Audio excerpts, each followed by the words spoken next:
In a small Brazilian village, Paulo Freire watches as a group of adult learners scribble their first words on dusty wooden slates. The sun casts long shadows, but beneath the rough letters, something far brighter begins to stir. A hunger not just for reading, but for freedom itself. What if literacy wasn't just about words, but about awakening to a new world? Freire's journey isn't about schooling, it's about unshackling minds. But how do you teach someone to see beyond their prison walls? That question cracks wide open the moment you step inside his classroom. Freire's method isn't your typical lecture. It's a battleground where education fights oppression, starting with a simple but radical idea about who holds knowledge. In the Brazilian Northeast, Paulo Freire worked with impoverished peasants who couldn't read. But instead of handing down lessons, he began by listening to their daily struggles, what Freire called their life situations. The word banking described how traditional education deposits facts, but here Freire invited peasants to decode their reality, turning literacy into a weapon of hope and resistance. Freire's method flipped the classroom on its head. Rather than teachers preaching truths, education became a dialogue, like two jazz musicians riffing in real time. Think of it as a dance, not a drill, where learners and teachers pose questions, challenge assumptions, and rewrite the rules together. It's like replacing a monologue with a high-stakes conversation that keeps both parties electrified.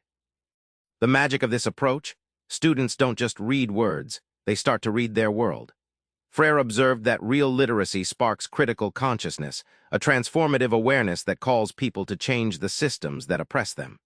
So yes, learning to read also means learning to fight for freedom, changing both the oppressed and the oppressors in the process.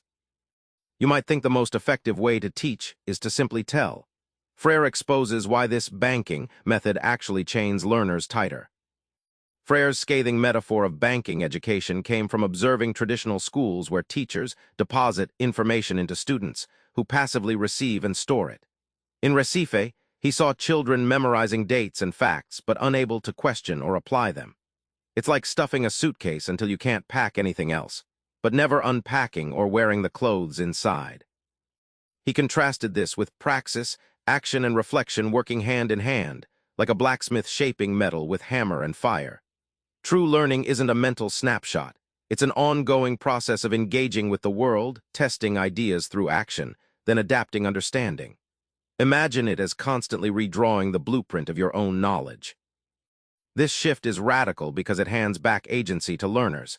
Instead of being empty vessels, they become co-creators of meaning, capable of challenging injustice. The lesson flips. Education isn't about obedience, but a rebellious act that questions and reshapes the world around you. It's easy to underestimate the power of awareness. Freire shows how waking up from ignorance can shake the very foundations of oppressive systems.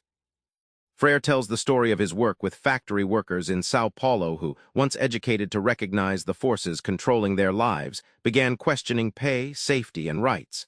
This awakening, what he calls conscientization, is like realizing you've been living inside a glass cage, then spotting the cracks that let fresh air in. Once you see the bars, you can plan how to break them. What's stunning is his insight that oppressors also lose their humanity, trapped by systems that rob them of genuine connection and freedom. It's a prison with two sides, both victims and jailers confined. Only by transforming the structure can both sides reclaim their full humanity.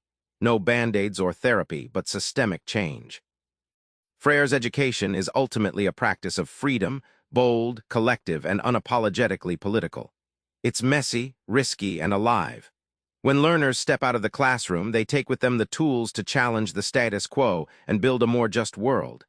Education becomes the birthplace of revolution. Remember those humble learners in that Brazilian village? Their quiet scribbles were the first tremors of a social earthquake. Freire's message is clear. Teaching isn't about filling heads with facts, but igniting the spark that makes you see your world differently. So next time you're learning something new, pause, ask how it changes you, and what you'll do with that change. Try this. Turn one lesson into a question that challenges the status quo. Subscribe for more book summaries like this one.